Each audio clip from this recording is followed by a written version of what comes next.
Bonaxodina, 16 de septiembre del 2013.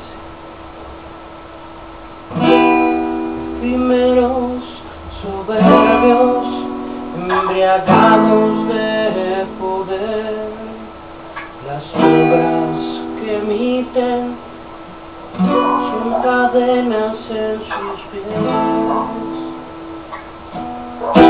El dolor escucho el rechino de sus dientes, ya lo ves. No quisiera verlo sufrir, pero así quiere usted que tenga el fundamento,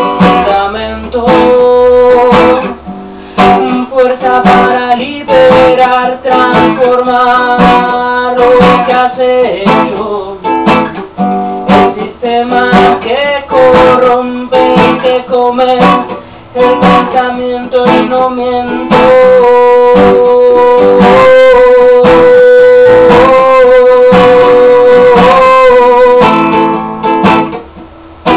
Una voz circunda el universo,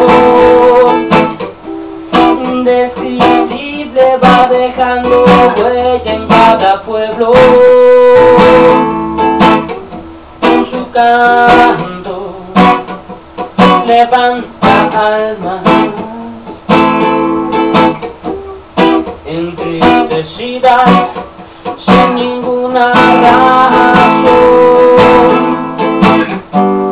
que tenga el fundamento,